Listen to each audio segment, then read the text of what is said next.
Everyone loves to listen to a good book, and there are so many wonderful ones to choose, so we decided to bring you this podcast of Stories Come to Life. Each episode features a story from either classic or modern literature, especially chosen to be interesting and exciting to hear. So sit back, relax, and listen to this story come to life. Welcome to Stories Come to Life. I am your host, Kathryn Lopez Luker. It's almost time for the adults to come home from their long trip, but there are still adventures for all the cousins before their aunts and uncles and parents arrive. A dark orchard can still be a bit frightening after everyone's imagination is stimulated by the story girl. And will the story girl's cooking skills ever come close to Felicity's? Certainly she can make a simple cornmeal pudding. Or can she? But culinary prowess or not, she sure can tell a great story. Now sit back, relax, and listen to this story come to life. The Story Girl by L.M. Montgomery. Chapter 16. The Ghostly Bell. Friday was a comfortable day in the household of King. Everybody was in a good humor. The story girl sparkled through several tales that ranged from the affrights and gins of Eastern myth, through the piping days of chivalry, down to the homely anecdotes of Carlisle workday folks. She was in turn an Oriental princess behind a silken veil, the bride who followed her bridegroom to the wars of Palestine, disguised as a page, the gallant lady who ransomed her diamond necklace by dancing a coranto with a highwayman on a moonlit heath, and Buskirk's girl, who joined the sons and daughters of temperance just to see what was in it. And in each impersonation she was so thoroughly the thing impersonated that it was a matter of surprise to us when she emerged from each round our own familiar story girl again. Cecily and Sarah Ray found a sweet new knitted lace pattern in an old magazine and spent a happy afternoon learning it and talking secrets. Chancing, accidentally I vow, to overhear certain of these secrets, I learned that Sarah Ray had named an apple for Johnny Price. And, Cecily, true's you live, there was 8 seeds in it, and you know 8 means they both love. While Cecily admitted that Willie Fraser had written on his slate and showed it to her. If you love me as I love you, no knife can cut our love in two. But Sarah Ray, never you breathe this to a living soul. Felix also averred that he heard Sarah ask Cecily very seriously, "Cecily, how old must we be before we can have a real beau?" But Sarah always denied it, so I am inclined to believe Felix simply made it up himself. Paddy distinguished himself by catching a rat and being intolerably conceited about it, until Sarah Ray cured him by calling him a dear sweet cat and kissing him between the ears. Then Pat sneaked abjectly off, his tail drooping. He resented being called a sweet cat. He had a sense of humor, had Pat. Very few cats have, and most of them have such an inordinate appetite for flattery that they will swallow any amount of it and thrive thereon. Paddy had finer taste. The story girl and I were the only ones who could pay him compliments to his liking. The story girl would box his ears with her fist and say, "Bless your grey heart, Paddy, you're a good sort of old rascal." And Pat would purr his satisfaction. I used to take a handful of the skin on his back, shake him gently and say, "Pat, you've forgotten more than any human being ever knew." And I vow Paddy would lick his chops with delight. But to be called a sweet cat! Oh, Sarah, Sarah. Felicity tried and had the most gratifying luck with a new and complicated cake recipe. A gorgeous compound of a plumminess to make your mouth water. The number of eggs she used in it would have shocked Aunt Jane's thrifty soul. But that cake, like beauty, was its own excuse. Uncle Roger ate 3 slices of it at tea time, and told Felicity she was an artist. The poor man meant it as a compliment. But Felicity, who knew Uncle Blair was an artist and had a poor opinion of such fry, looked indignant and retorted, "Indeed she wasn't." "Peter says there's any amount of raspberries back in the maple clearing," said Dan. "Supposin' we all go after tea and pick some." "I'd like to," sighed Felicity, "but we'd come home tired and with all the milking to do. You boys better go alone." "Peter and I'll attend to the milking for one evening," said Uncle Roger. "You can all go. I have an idea that a raspberry pie for tomorrow night, when the folks come home, would hit the right spot." Accordingly, after tea we all set off, armed with jugs and cups. Felicity, thoughtful creature, also took a small basket of jelly cookies along with her. We had to go back through the maple woods to the extreme end of Uncle Roger's farm, a pretty walk, through a world of green whispering boughs and spice-sweet ferns, and shifting patches of sunlight. The raspberries were plentiful, and we were not long in filling our receptacles. Then we foregathered around a tiny wood spring, cold and lucid under its young maples, and ate there the jelly cookies. And the story girl told us a tale of a haunted spring in a mountain glen, where a fair white lady dwelt, who pledged all comers in a golden cup with jewels bright. "And if you drank of the cup with her," said the story girl, her eyes glowing through the emerald dusk about us, "you were never seen in the world again, and you were whisked straight to fairyland, and lived there with a fairy bride. And you never wanted to come back to earth, because when you drank of the magic cup, you forgot all your past life, except for one day in every year when you were allowed to remember it." "I wish there was such a place as fairyland, and a way to get to it," said Cecily. "I think there is such a place, in spite of Uncle Edward," said the story girl dreamily.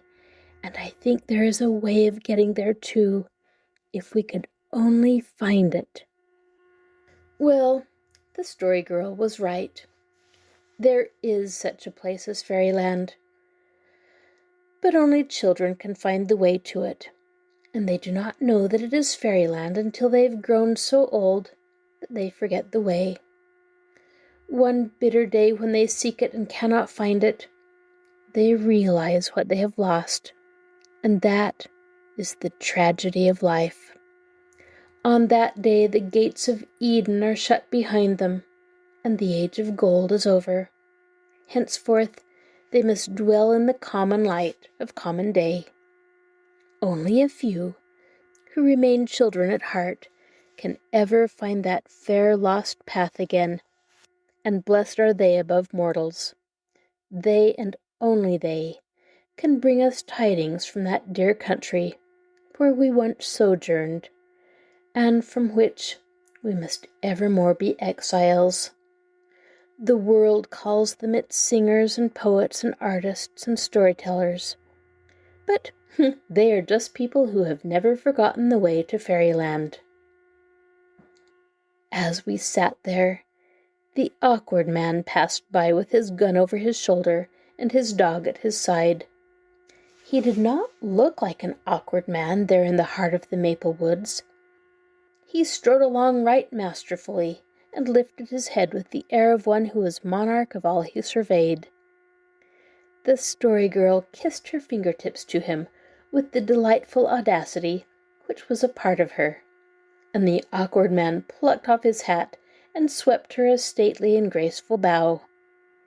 "I don't understand why they call him the awkward man," said Cecily, when he was out of earshot. "You'd understand why if you ever saw him at a party or a picnic," said Felicity, trying to pass plates and dropping them whenever a woman looked at him. "They say it's pitiful to see him." "I must get well acquainted with that man next summer," said the Story Girl. "If I put it off any longer it will be too late. I'm growing so fast. Aunt Olivia says I'll have to wear ankle skirts next summer. If I begin to look grown up, he'll get frightened of me. And then I'll never find out the golden milestone mystery." "Do you think he'll ever tell you who Alice is?" I asked. "I have a notion who Alice is already," said the mysterious creature. But she would tell us nothing more. When the jelly cookies were all eaten, it was high time to be moving homeward. For when the dark comes down, there are more comfortable places than a rustling maple wood, and the precincts of a possibly enchanted spring. When we reached the foot of the orchard and entered it through the gap in the hedge, it was the magical, mystical time of between lights. Off to the west was a daffodil glow hanging over the valley of lost sunsets, and Grandfather King's huge willow rose up against it like a rounded mountain of foliage. In the east, above the maple woods, was a silvery sheen that hinted the moonrise. But the orchard was a place of shadows and mysterious sounds. Midway up the open space in its heart, we met Peter, and if ever a boy was given over to sheer terror, that boy was Peter. His face was as white as a sunburned face could be, and his eyes were brimmed with panic. "Peter, what's the matter?" cried Cecily. There's something in the house, ringing a bell," said Peter in a shaking voice. Not the Story Girl herself could have invested that something with more of creepy horror. We all drew close together. I felt a crinkly feeling along my back, which I had never known before. If Peter had not been so manifestly frightened, we might have thought he was trying to pass a joke on us. But such abject terror as his could not be counterfeited. "Nonsense," said Felicity, but her voice shook. "There isn't a bell in the house to ring. You must have imagined it, Peter. Or else Uncle Roger's trying to fool us." "Your Uncle Roger went to Markdale right after milking," said Peter. "He locked up the house and gave me the key. There wasn't a soul in it. That I'm sure of. I drove the cows to the pasture and got back about 15 minutes ago. I sat down on the front steps for a moment, and all at once I heard a bell ring in the house 8 times. I tell you, I was scared. I made a bolt for the orchard, and you won't catch me going near that house till your Uncle Roger comes home." "You wouldn't catch any of us doing it." We were almost as badly scared as Peter. There we stood in a huddled, demoralized group. Oh, what an eerie place that orchard was! What shadows! What noises! What spooky swooping of bats! You couldn't look every way at once, and goodness only knew what might be behind you. "There can't be anybody in the house," said Felicity. "Well, here's the key. Go and see for yourself," said Peter. Felicity had no intention of going and seeing. "I think you boys ought to go," she said, retreating behind the defensive sex. "You ought to be braver than girls." But we ain't," said Felix candidly. "I wouldn't be much scared of anything real. But a haunted house is a different thing." "I always thought something had to be done in a place before it could be haunted," said Cecily. "Somebody killed or something like that, you know. Nothing like that ever happened in our family. The Kings have always been respectable." "Perhaps it's Emily King's ghost," whispered Felicity. "She never appeared anywhere but in the orchard," said the Story Girl. "Oh, oh, oh, oh, isn't there something under Uncle Alec's tree?" We peered fearfully through the gloom. There was something that waved and fluttered, advanced, retreated. "Oh, that's only my old apron," said Felicity. "I hung it there today when I was looking for the white hen's nest. Oh, what shall we do? Uncle Roger may not be back for hours. I can't believe there's anything in the house." "Maybe it's only Peg Bowen," suggested Dan. There was not a great deal of comfort in this. We were almost as much afraid of Peg Bowen as we would be of any spectral visitant. Peter scoffed at the idea. "Peg Bowen wasn't in the house before your Uncle Roger locked it up. And how could she get in afterwards?" he said. "No, it isn't Peg Bowen. It's something that walks." "I know a story about a ghost," said the Story Girl, the ruling passion strong even in extremity. "It's about a ghost with eye holes, but no eyes." "Don't!" cried Cecily hysterically. "Don't you go on. Don't you say another word. I can't bear it. Don't you." The Story Girl didn't, but she had said enough. There was something in the quality of a ghost with eye holes but no eyes that froze our young blood. There never were in all the world 6 more badly scared children than those who huddled in the old King orchard that August night. All at once, something leaped from the bough of a tree and alighted before us. We split the air with a simultaneous shriek. We would have run, one and all, if there had been anywhere to run to. But there wasn't. All around us were only those shadowy arcades. Then we saw with shame that it was only our Paddy. "Pat, Pat," I said, picking him up, feeling a certain comfort in his soft, solid body. "Stay with us, old fellow." But Pat would have none of it. He struggled out of my clasp and disappeared over the long grasses with soundless leaps. He was no longer our tame, domestic, well-acquainted Paddy. He was a strange, furtive animal, a questing beast. Presently the moon rose, but this only made matters worse. The shadows had been still before.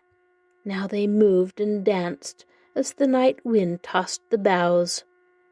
The old house, with its dreadful secret, was white and clear against the dark background of spruces. We were woefully tired, but we could not sit down because the grass was reeking with dew. "The family ghost only appears in daylight," said the Story Girl. "I wouldn't mind seeing a ghost in daylight, but after dark is another thing." "There's no such thing as a ghost," I said contemptuously. Oh, how I wished I could believe it. "Then what rung that bell?" said Peter. "Bells don't ring of themselves, I suppose, especially when there ain't any in the house to ring it." "Oh, will Uncle Roger never come home?" sobbed Cecily. "I know he'll laugh at us awful, but it's better to be laughed at than scared like this." Uncle Roger did not come home until nearly 10. Never was there a more welcome sound than the rumble of his wheels in the lane. We ran to the orchard gate and swarmed across the yard, just as Uncle Roger alighted at the front door. He stared at us in the moonlight. "Have you tormented anyone into eating more bad berries, Felicity?" he demanded. Oh, Uncle Roger, don't go in," implored Felicity seriously. "There's something dreadful in there, something that rings a bell. Peter heard it. Don't go in." "There's no use in asking the meaning of this, I suppose," said Uncle Roger, with the calm of despair. "I've gave up trying to fathom you young'uns. Peter, where's the key? What yarn have you been telling?" "I did hear a bell ring," said Peter stubbornly. Uncle Roger unlocked and flung open the front door. As he did so, clear and sweet, rang out 10 bell-like chimes. "That's what I heard!" cried Peter. "There's the bell!" We had to wait until Uncle Roger stopped laughing before we heard the explanation. We thought he would never stop. "That's Grandfather King's old clock striking," he said, as soon as he was able to speak. "Sammy Prock came along after tea when you were away to the forge, Peter, and I gave him permission to clean the old clock. He had it going merrily in no time, and now it has almost frightened you poor little monkeys to death." We heard Uncle Roger chuckling all the way to the barn. "Uncle Roger can laugh," said Cecily with a quiver in her voice, "but it's no laughing matter to be so scared. I just feel sick, I was so frightened." "I wouldn't mind if he'd laugh once and have it done with," said Felicity bitterly, "but he'll laugh at us for a year and tell the story to every soul that comes to the place." "You can't blame him for that," said the Story Girl. "I shall tell it too. I don't care if the joke is as much on myself as anyone. A story is a story, no matter who it's on. But it is hateful to be laughed at, and grown-ups always do it. I never will when I'm grown up. I'll remember better." "It's all Peter's fault," said Felicity. "I do think he might have had more sense than to take a clock striking for a bell ringing." "I never heard that kind of a strike before," protested Peter. "It don't sound a bit like other clocks. And the door was shut and the sound kind of muffled. It's all very fine to say you would have known what it was, but I don't believe you would." "I wouldn't have," said the Story Girl honestly. "I thought it was a bell when I heard it, and the door open, too. Let us be fair, Felicity." "I'm dreadful tired," sighed Cecily. We were all dreadful tired, for this was the third night of late hours and nerve-wracking strain. But it was over 2 hours since we had eaten the cookies, and Felicity suggested that a saucerful apiece of raspberries and cream would not be too hard to take. It was not, for anyone but Cecily, who couldn't swallow a mouthful. "I'm glad Father and Mother will be back tomorrow night," she said. "It's too exciting when they're away. That's my opinion." Chapter 17. The Proof of the Pudding. Felicity was cumbered with many cares the next morning. For one thing, the whole house must be put in apple pie order, and for another, an elaborate supper must be prepared for the expected return of the travelers that night. Felicity devoted her whole attention to this, and left the secondary preparation of the regular meals to Cecily and the Story Girl. It was agreed that the latter was to make a cornmeal pudding for dinner.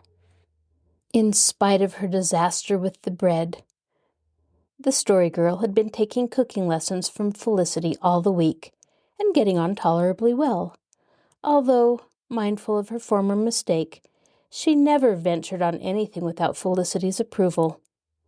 But Felicity had no time to oversee her this morning. "You must attend to the pudding yourself," she said. "The recipe's so plain and simple even you can't go astray, and if there's anything you don't understand, you can ask me, but don't bother me if you can help it." The Story Girl did not bother her once. The pudding was concocted and baked, as the Story Girl proudly informed us when we came to the dinner table, all on her own hook. She was very proud of it, and certainly as far as appearance went, it justified her triumph. The slices were smooth and golden, and smothered in the luscious maple sugar sauce, which Cecily had compounded. They were very fair to view.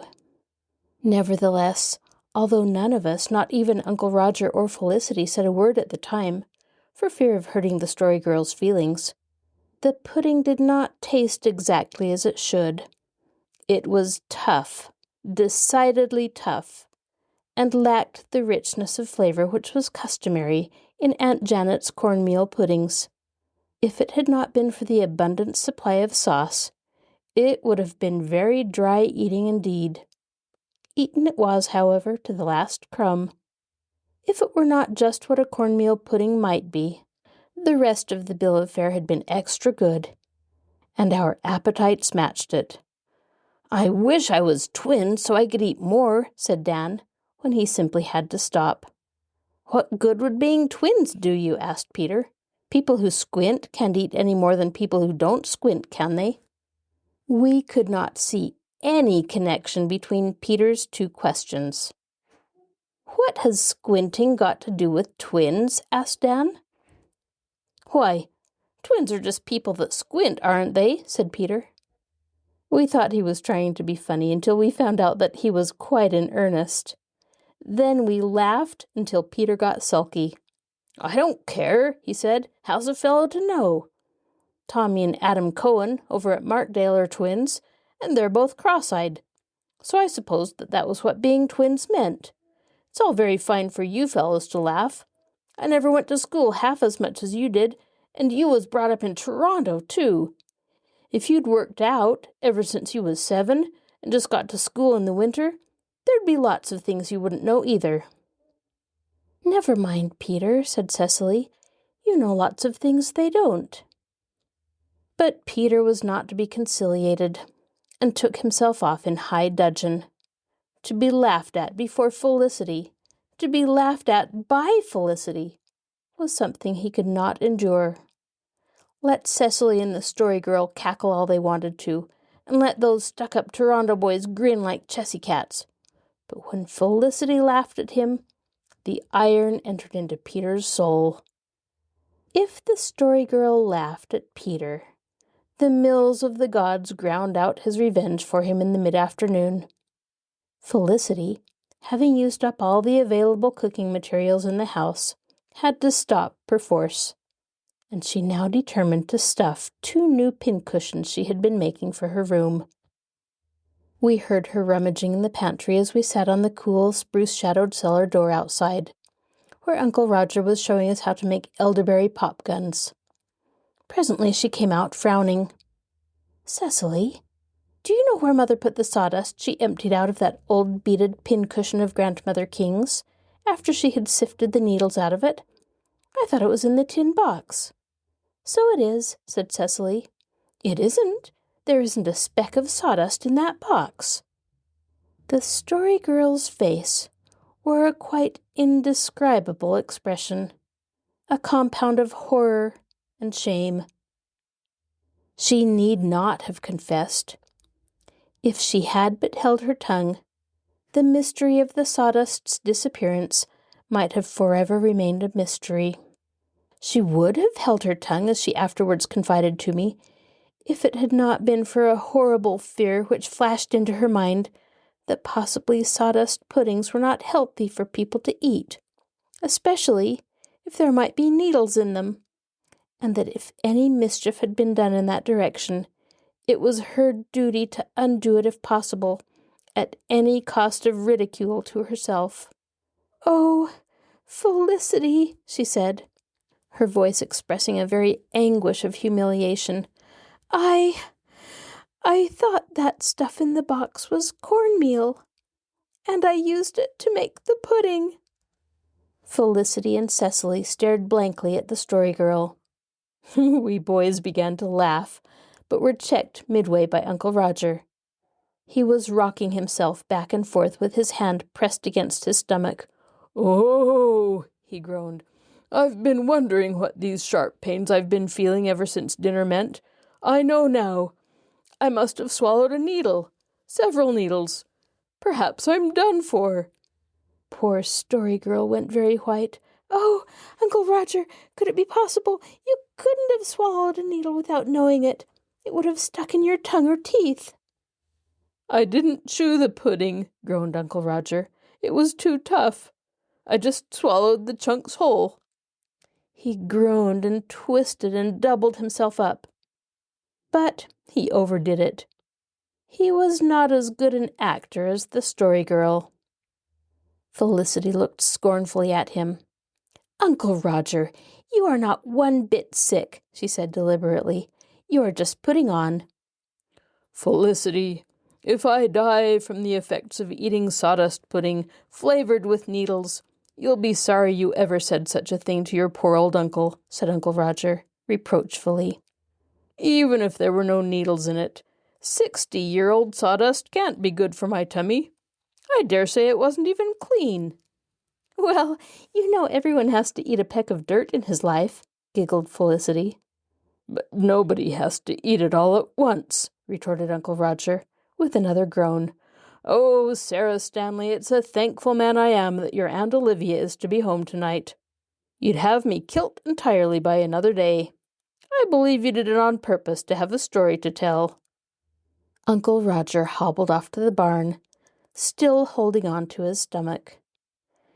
Do you think he really feels sick? Asked the Story Girl anxiously. No, I don't, said Felicity. You needn't worry over him. There's nothing the matter with him. I don't believe there were any needles in that sawdust. Mother sifted it very carefully. I know a story about a man whose son swallowed a mouse, said the Story Girl, who would probably have known a story and tried to tell it if she were being led to the stake. And he ran and wakened up a very old tired doctor just as he had got to sleep. Oh, doctor, my son has swallowed a mouse, he cried. What shall I do? Tell him to swallow a cat, roared the poor doctor, and slammed his door. Now, if Uncle Roger has swallowed any needles, maybe it would make it all right if he swallowed a pincushion. We all laughed, but Felicity soon grew sober. It seems awful to think of eating a sawdust pudding. How on earth did you make such a mistake? It looked just like cornmeal, said the Story Girl, going from white to red in her shame. Well, I'm going to give up trying to cook and stick to things I can do. And if ever any one of you mentions sawdust pudding to me, I'll never tell you another story as long as I live. The threat was effectual. Never did we mention that unholy pudding. But the Story Girl could not so impose silence on the grown-ups, especially Uncle Roger. He tormented her for the rest of the summer. Never a breakfast did he sit down to without gravely inquiring if they were sure there was no sawdust in the porridge. Not a tweak of rheumatism did he feel, but he vowed it was due to a needle traveling through his body. And Aunt Olivia was warned to label all the pincushions in the house. Contents, sawdust, not intended for puddings. Chapter 18. How Kissing Was Discovered. An August evening, calm, golden, dewless, can be very lovely. At sunset, Felicity, Cecily, and Sarah Ray, Dan, Felix, and I were in the orchard, sitting on the cool grasses at the base of the pulpit stone. In the west was a field of crocus sky, over which pale cloud blossoms were scattered. Uncle Roger had gone to the station to meet the travelers, and the dining-room table was spread with a feast of fat things. "It's been a jolly week, take it all around," said Felix. "But I'm glad the grown-ups are coming back tonight, especially Uncle Alec." "I wonder if they'll bring us anything," said Dan. "I long to hear all about the wedding," said Felicity, who was braiding timothy stalks into a collar for Pat. "You girls are always thinking about weddings and getting married," said Dan contemptuously. "We ain't," said Felicity indignantly. "I'm never going to get married. I think it's just horrid, so there." "I guess you'd think it would be a good deal horrider not to be," said Dan. "It depends on who you're married to," said Cecily gravely, seeing that Felicity disdained reply. "If you got a man like Father, it would be all right. But supposing you got one like Andrew Ward. He's so mean and cross to his wife that she tells him every day she wishes she'd never set eyes on him." "Perhaps that's why he's mean and cross," said Felix. "I tell you it isn't always the man's fault," said Dan darkly. "When I get married I'll be good to my wife, but I mean to be boss." When I open my mouth, my word will be law." "If your word is as big as your mouth, I guess it will be," said Felicity cruelly. "I pity the man who gets you, Felicity King, that's all," retorted Dan. "Now don't fight," implored Cecily. "Who's fighting?" demanded Dan. "Felicity says she can say anything she likes to me, but I'll show her different." Probably, in spite of Cecily's efforts, a bitter spat would have resulted between Dan and Felicity, had not a diversion been effected at that moment by the Story Girl, who came slowly down Uncle Stephen's Walk. "Just look how the Story Girl has got herself up," said Felicity. "Why, she's no more than decent." The Story Girl was barefooted and bare-armed, having rolled the sleeves of her pink gingham up to her shoulders. Around her waist was twisted a girdle of the blood-red roses that bloomed in Aunt Olivia's garden. On her sleek curls she wore a chaplet of them, and her hands were full of them. She paused under the outmost tree, in a golden-green gloom, and laughed at us over a big branch. Her wild, subtle, nameless charm clothed her as with a garment.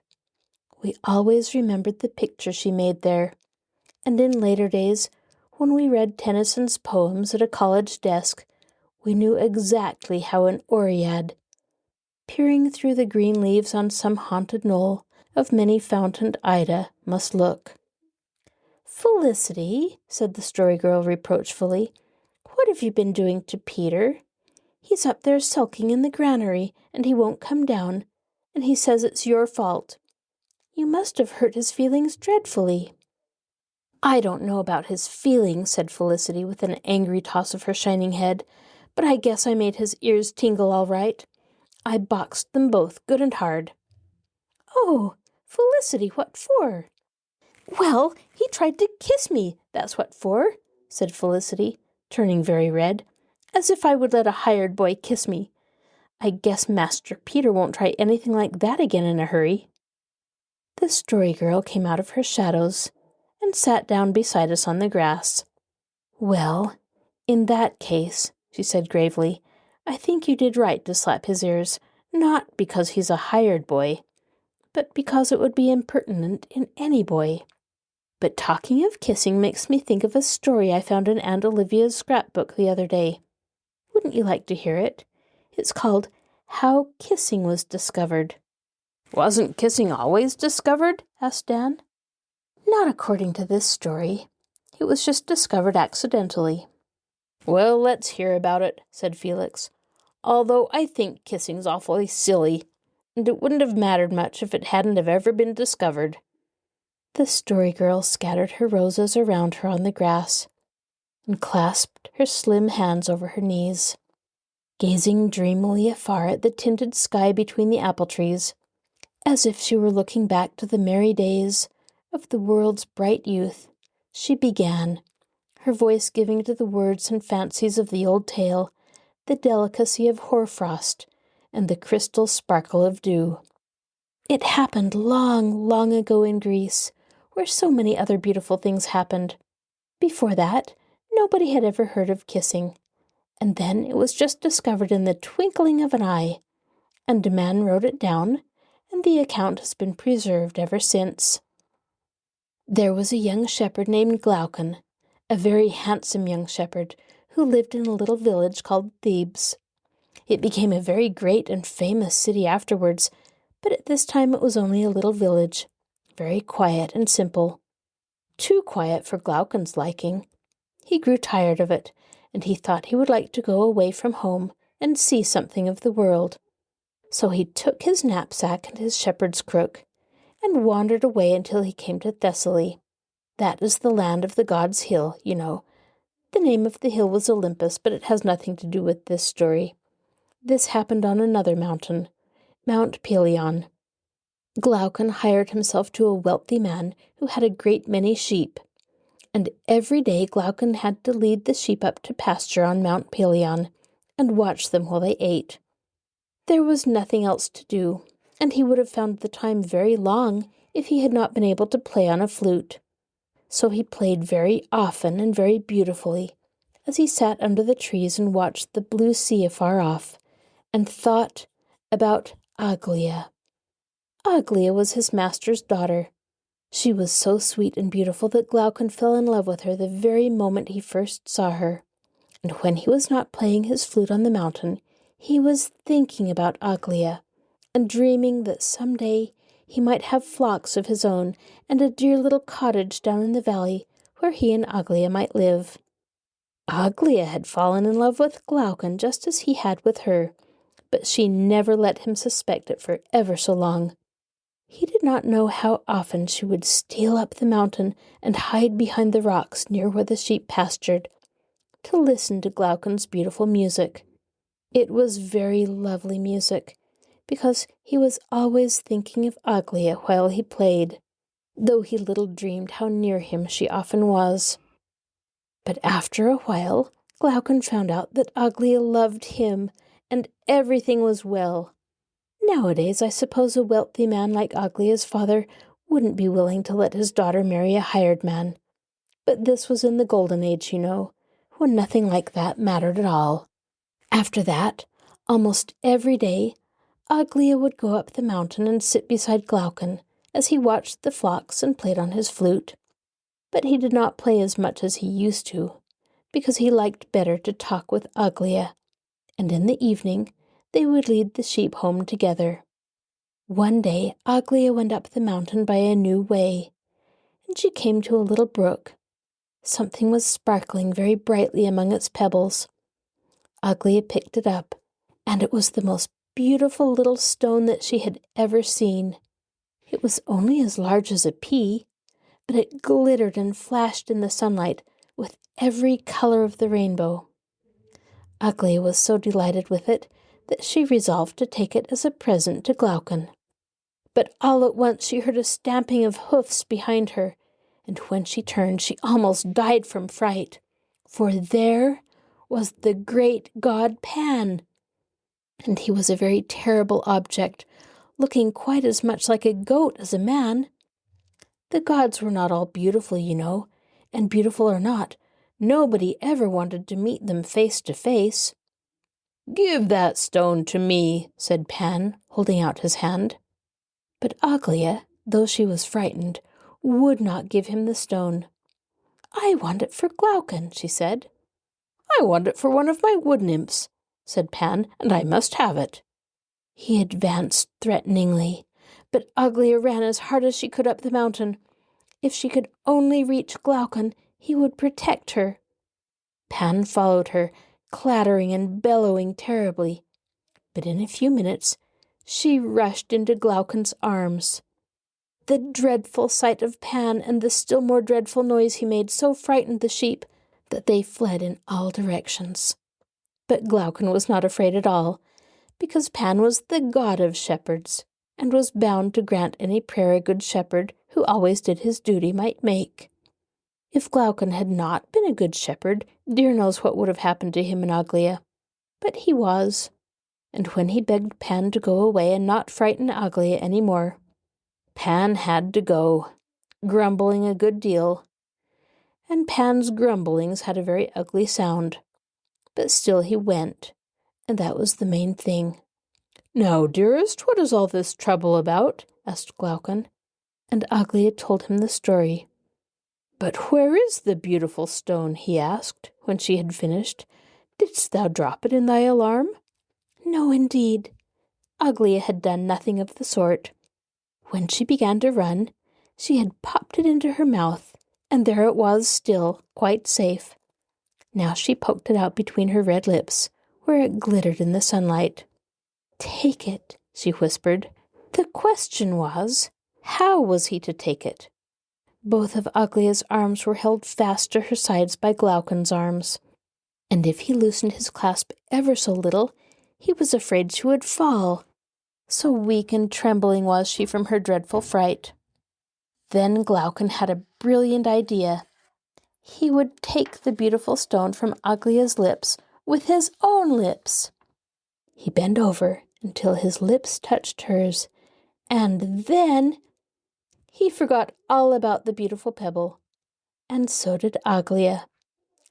kissing was discovered. "What a yarn," said Dan, drawing a long breath. When we had come to ourselves and discovered that we were really sitting in a dewy Prince Edward Island orchard instead of watching two lovers on a mountain in Thessaly in the Golden Age. "I don't believe a word of it." "Of course we know it wasn't really true," said Felicity. "Well, I don't know," said the Story Girl thoughtfully. "I think there are two kinds of true things.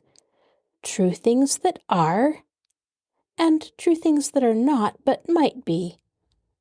"I don't believe there's any but the one kind of trueness," said Felicity. "And anyway, this story couldn't be true. You know there was no such thing as a god Pan." "How do you know what there might have been in the Golden Age?" asked the Story Girl, which was indeed an unanswerable question for Felicity. "I wonder what became of the beautiful stone," said Cecily. "Likely Aglaia swallowed it," said Felix practically. "Did Glaucon and Aglaia ever get married?" asked Sarah Ray. "The story doesn't say, it just stops there," said the Story Girl. "But of course they did. I'll tell you what I think. I don't think Aglaia swallowed the stone. I think it just fell to the ground, and after a while they found it. And it turned out to be of such value that Glaucon could buy all the flocks and herds in the valley, and the sweetest cottage, and he and Aglaia were married right away." "But you only think that," said Sarah Ray. "I'd like to be really sure that was what happened." "Oh, bother, none of it happened," said Dan. "I believed it while the Story Girl was telling it, but I don't now. Isn't that Wheels?" Wheels it was. 2 wagons were driving up the lane.